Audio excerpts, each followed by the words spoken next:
Hi, I'm JJ. Welcome or welcome back. It is Victober, Victorian literature for October. And since it's also October spooky season, and since it's also me, I am doing it a bit differently than most people probably are doing this tag. The book that I started with was called The Invention of Murder, and it's about murder during the Victorian age and how it captivated the nation. And so it was very interesting because you got to see the societal impact of that time and how we have not moved on from basically the witch trials and witch hunts for women, because during the Victorian age it was all about the threat and terror of poison, and women were perceived as the biggest perpetrators of that violence and of that method of killing.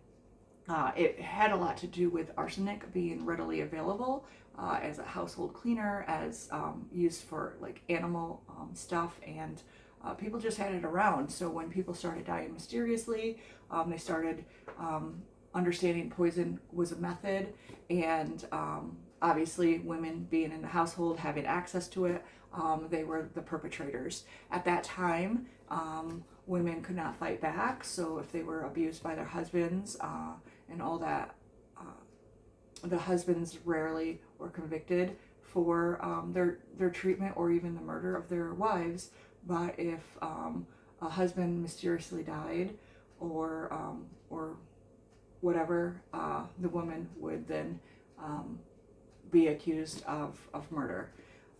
There weren't a lot of executions, but there were some, and they did inspire a lot of writers during that time. One big one being Thomas Hardy, his Tess of the Dubervilles, which is one of my favorite classics. And it is very interesting to see how he was affected. He was affected by two female executions, which is what highly inspired his writing of that book and his understanding of the downfall of Tess and how society had failed her. And a couple other ones that were interesting were Charles Dickens was inspired. Bleak House was inspired by some of the stuff going around at the time. And Oliver Twist. Twist was apparently a slang word meaning like thieves or thievery. And so people read that book knowing that it was going to be about a group of thieves or criminals, which I found interesting. The one problem I had, this is a big problem that I had with this book though, is that as interesting as it was exploring the society at the time and how helping me understand where different roles, whether it was women in society were treated, or also poor people. So poverty was essentially viewed as they were the most likely to be criminals. So when there was murders starting to happen, they were the first ones to be targeted, or expected to have committed it. So I found, understanding society, it was really interesting to help me understand when I read more books of that time to truly understand the era. But what I didn't like was that it then, as it was trying to explain the murder's effect on literature, instead of just saying this happened and this inspired these books or whatever, the author went and spoiled a whole bunch of books. Like she told the whole summary and plot twists and all that stuff. I eventually, since I was listening to an audiobook, had to forward through a lot and skip a whole bunch of sections just because I didn't want to be spoiled after the first couple. But when I did already read a book like Tessa Duberville's, Jekyll and Hyde, and Dracula. Dracula was inspired by Ripper, Jack the Ripper, with with Dracula targeting young women, and just several references that I don't want to give away because I don't want to be the one spoiling. But I found that fascinating because I enjoyed Dracula, but I did not ever make the connection that it was inspired from Jack the Ripper, and so I just I wish that you could have just mentioned that rather than spoil the whole story for people who haven't read it yet.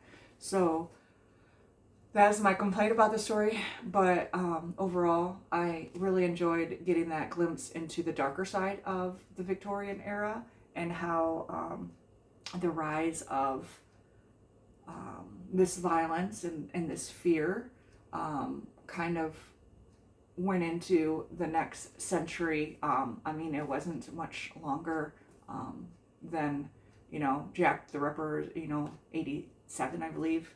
I think it says on this one.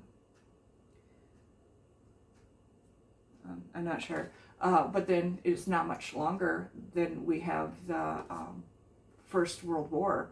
And those atrocities then shape the next generations of writers. So, life does imitate art does imitate life.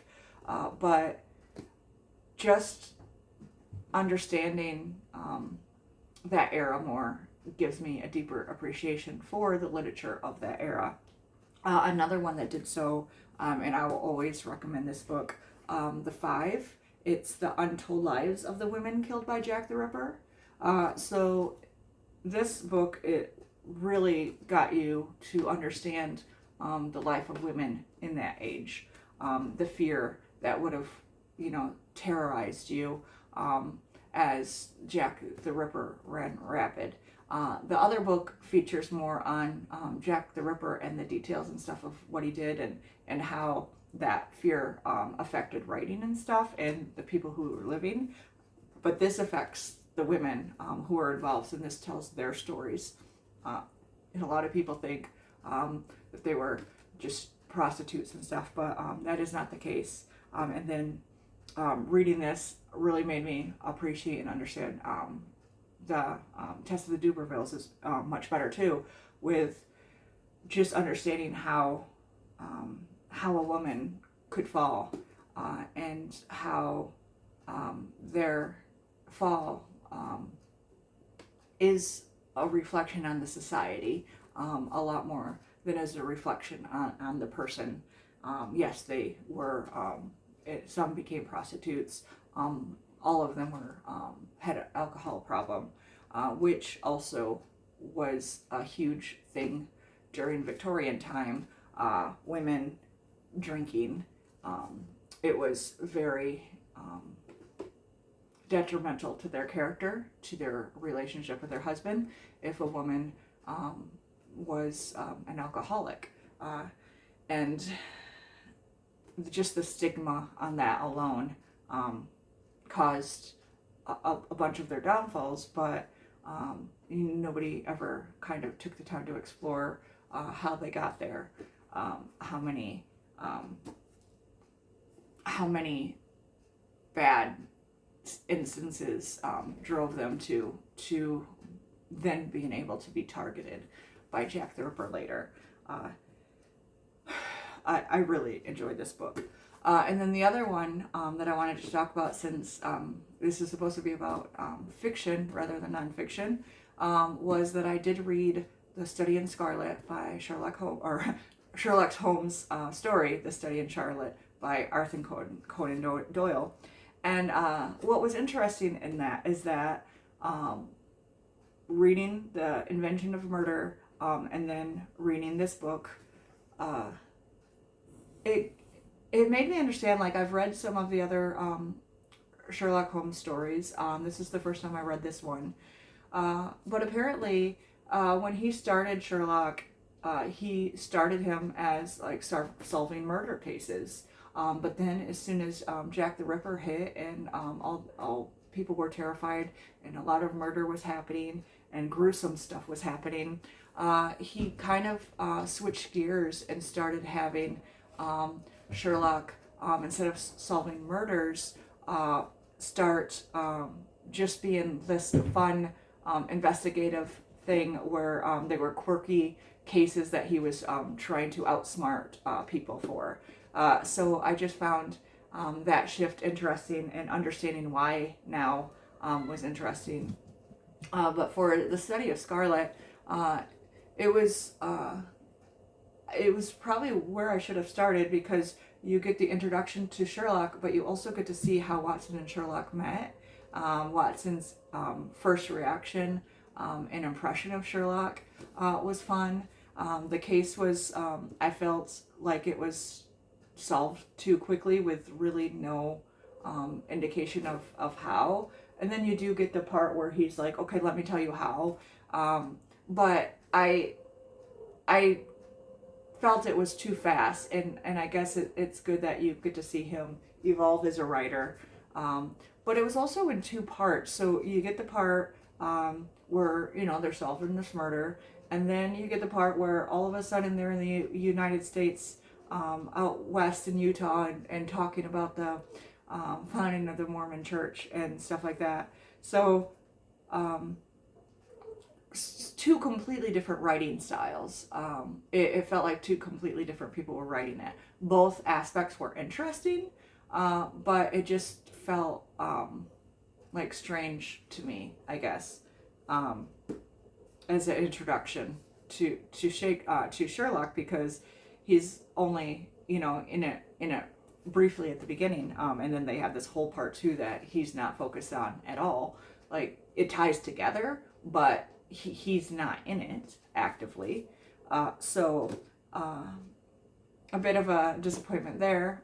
Overall, a fun exploration of the Victorian age. Next year, I just learned about that this year.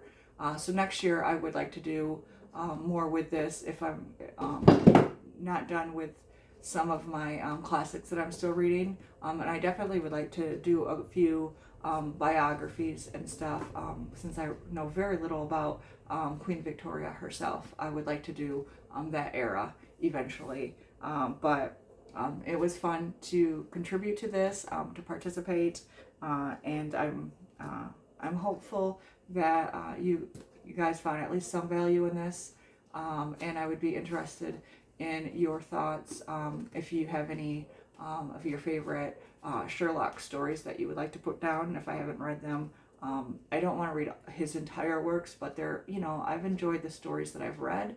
So if you have a favorite, please let me know. And if you have any thoughts on the books that I mentioned, or any other recommendations similar to Tess of the Dubervilles by Thomas Hardy, since that is a favorite of mine, I would really like to read more similar works.